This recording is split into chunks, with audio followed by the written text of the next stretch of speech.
Good afternoon to everyone. Good afternoon sir. तो students, हम एक सबसे इम्पोर्टेंट एक प्रैक्टिकल आज करने वाले हैं और इस प्रैक्टिकल का नाम होता है लॉजिक गेट। क्या है इसका नाम? Logic gate. हाँ, आप ध्यान दीजिएगा, ये लॉजिक गेट हमारे लास्ट ईयर के क्लास 12 के सिलेबस में हुआ करता था, बट इस बार उन्होंने नहीं इंक्लूड किया बोर्ड ने। बट कोई प्रॉब्लम नहीं है, ये आप लोगों को आगे जरूरत पड़ सकती है, इसलिए मुझे ये आपको समझाना पड़ रहा है और समझाना भी चाहिए मुझे।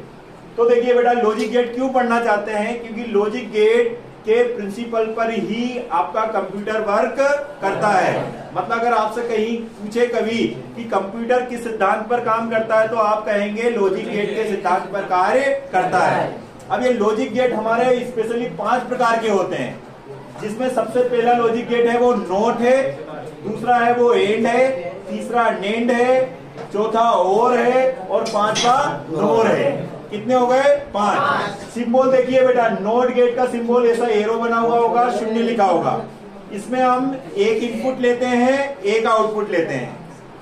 फिर दूसरा है आपका AND gate. AND gate dish type का शेप का होता है, इसमें इनपुट 2 लेते हैं या 2 से ज्यादा ले सकते हैं, लेकिन आउटपुट एक सिंगल लेंगे और फॉर्मूला होगा A.B। इसको हम A एंड B पढ़ेंगे। फिर तीसरा नेंड गेट है, ये एंड का ही एंड में हमने नोट को लगा दिया, तो ये नोट लगा दिया, तो ये देखिए पहले ये एंड बनेगा और एंड का नोट बन जाएगा, तो A.B बाहर हो जाएगा ये। ठीक है, इसमें इनपुट हम 2 या 2 से ज्यादा कर सकते हैं, लेकिन आउटपुट सभी में कितना आएगा? 1 आएगा। अब ऐसा ही और है और ऐसा ही नोर है। तो ये फॉर्मूला हमारा है। अब इसी के अकॉर्डिंग हम इस एक्सपेरिमेंट को परफॉर्म करते हैं। तो आप आ जाइएगा इधर।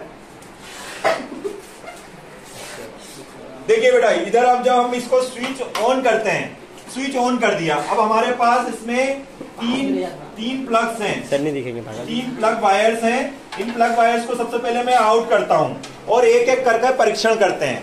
देखिए, इनपुट में हम 0 और 1 कर सकते हैं, क्योंकि कंप्यूटर आपको पता है, कंप्यूटर की परिभाषा, कंप्यूटर की जो लैंग्वेज होती है, भाषा जो होती है, वो 0-1 की होती है। तो हम इसमें या तो 0 इनपुट करेंगे या 1 करेंगे या दोनों का कॉम्बिनेशन करेंगे, लेकिन आउटपुट सिर्फ या तो 0 होगा। मतलब यहाँ पर इंडिकेटर को फोकस कीजिए, ये जो इंडिकेटर अगर ये जल जाता है, मतलब आउटपुट क्या आ रहा है? 1, और अगर ये नहीं जलता आउटपुट क्या आ रहा है? 0। इतना समझ में आ गया? तो पहले मैं परीक्षण करता हूँ नोट गेट का। ये नोट गेट को बताइए। देखो, ये 0 और 1 वाला है, ये इनपुट के लिए हम यूज करेंगे। तो ये मेरा नोट गेट है। नोट गेट के यहाँ पर मैंने इनपुट में लगाया और यहाँ पर पहले स्विच ऑफ कर देता हूँ, इसके इसमें लगाया, और इसमें मैं क्या इनपुट कर रहा हूँ? 0। क्या कर रहा हूँ? 0। यहाँ आउटपुट के लिए यहाँ की ली, और इसका कनेक्शन मैंने क्या करा है? इंडिकेटर में। किसमें किया है? इंडिकेटर। अब बच्चों, आपको पता है, अगर नोट गेट हो, कौन सा गेट हो?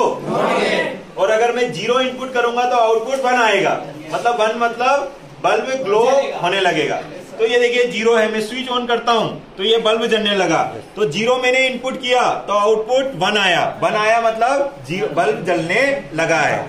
अब इसी का उल्टा करता हूं, जब मैं इनपुट 1 किया, ये बल्ब बंद हो गया है, मतलब आंसर कितना आया? 0 आया। आंसर कितना आया? 0। क्या समझ में आया इतना? ये हमने नोट गेट का वेरीफाई कर दिया। अब हम आते हैं एंड गेट पर। किस पर आते हैं? तो ये आउटपुट को हटाया, ठीक है।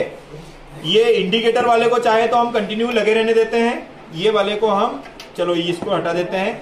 एंड गेट कौन सा हमारा? ये तो एक इनपुट यहां पर लेते हैं, ये एंड गेट दूसरा वाला है, ये इसमें दिखा दीजिएगा। ये एंड गेट ये लगाया और इसका यहां पर लगा दिया बेटा, ठीक है। इसका आउटपुट लेते हैं, आउटपुट को कहां लगा देते हैं? आउटपुट को इसके आउटपुट से हम इंडिकेटर में लगा देते हैं। किस में लगा देते हैं? इंडिकेटर में। अब देखो उसका फॉर्मूला, y बराबर A.B। मतलब 2 इनपुट हमें लेने पड़ेंगे। मिनिमम कितने लेने पड़ेंगे? 2 इनपुट। 0-0 अगर लेंगे तो आंसर 0 आएगा, मतलब बल्ब ग्लो नहीं होगा। और 0 और 1 भी लेंगे तो आंसर 0 आएगा, मतलब बल्ब ग्लो नहीं होगा।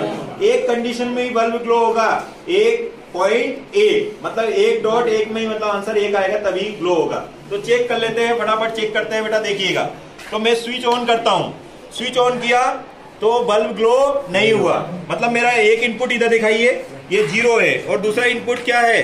पहला इनपुट 0 है और दूसरा 1 है, मतलब आंसर क्या आ रहा है? 0। इसलिए बल्ब ग्लो नहीं हुआ।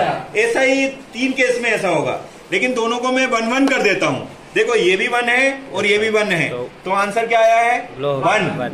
मतलब बल्ब ग्लो हो गया है। तो ये हमने किसका परीक्षण कर लिया है? एंड गेट का। अब इसमें नोट लगा देते हैं। एंड में क्या लगाएंगे? नोट। तो इसको हम नेंड गेट कहेंगे। क्या कहेंगे? NAND gate. अब ये प्लग को निकाल कर ऐसे का ऐसे ही प्लग को पहले स्विच ऑफ कर लेता हूं। इसको हमने ये नेंड गेट दिखाई है बेटा, ये नेंड गेट में हमने इसको यहां लगा दिया है, इसको यहां लगा दिया। अब उल्टा, इसमें 3 केस में बल्ब जलेगा और लास्ट केस में नहीं जलेगा। जिसमें एंड गेट में जल रहा था उसमें अब इसमें इन्वर्स हो गया। तो देखो बेटा 1 1 दोनों में किया था, ये क्या यही कनेक्शन है। इसका थोड़ा सा पहले आउटपुट हम चेक कर लेते हैं, तो इसका आउटपुट मुझे यहां लगाना पड़ेगा। देखिए अब मैं बल्ब को ग्लो करता हूं। उसमें क्या हुआ था? इस केस में बल्ब ग्लो हुआ था, इसमें बल्ब ग्लो नहीं हुआ है। मतलब 1 1 होकर क्या हुआ? 0 हो गया। नेंड गेट में क्या हो गया? 0 हो गया। तो बल्ब ग्लो नहीं होगा। अब किसी एक को भी मैं 0 करता हूं तो बल्ब ग्लो होने लगेगा। देखिए हुआ, हो गया। दोनों को भी करूंगा तब भी हो जाएगा, या किसी एक को भी मैं नीचे करूंगा तब भी हो जाएगा। मतलब 3 केस में ये आपको आउटपुट 1 देता है और एक केस में 0 देता है। ये हमारा कौन सा आ गया है? NAND gate. एंड भी हो गया और नेंड भी हो गया, 2 हो गया। अब ऐसा ही और होता है, ऐसा ही नोर होता है।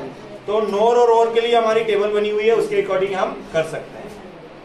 आई होप समझ में आ गया होगा। Okay, thank you.